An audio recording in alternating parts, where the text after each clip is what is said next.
Welcome sa Philippine Island Weather Update. Lagi ninyong kasama sa Balitang Panahon ngayon.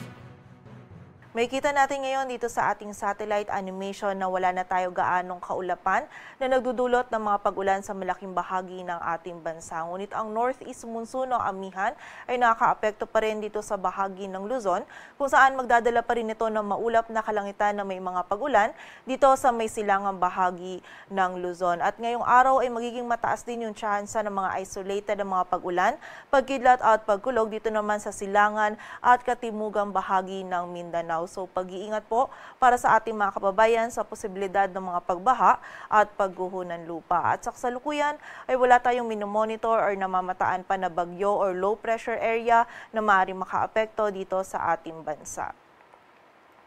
At para nga sa maging lagay ng panahon ngayong araw ng linggo, maulap na kalangitan na may mga kasamang pag-ulan pa rin yung mararanasan dito sa bahagi ng Cagayan Valley, Aurora at Quezon, dulot yan ng amihan. Samantala dito naman sa Metro Manila maging sa nalalabing bahagi ng Luzon ay magiging bahagyang maulap hanggang sa maulap yung kalangitan.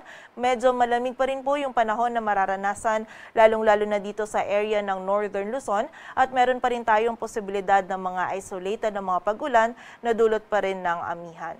Agwat ang temperatura sa Metro Manila ay mula 23 to 31 degrees Celsius.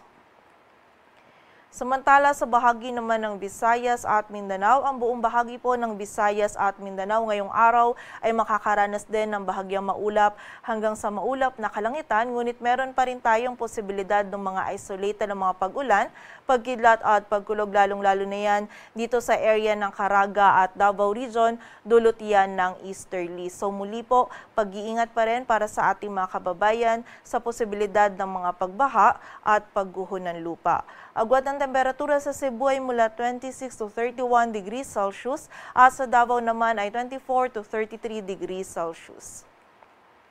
At para naman sa lagay ng dagat baybayin ng ating bansa, wala po tayong nakataas na gale warning, kaya malayang makapadaot yung mga kababayan nating mga isda, pati na rin yung may mga maliliit na sasakyang pandagat. Ngunit iba yung pag-iingat pa rin po para sa mga kababayan natin na maglalayag dito sa mga dagat baybayin ng Northern Luzon, maging dito sa may silangan ng Central at Southern Luzon, sapagkat magiging katamtaman hanggang sa maalon pa rin yung lagay ng ating karagatan.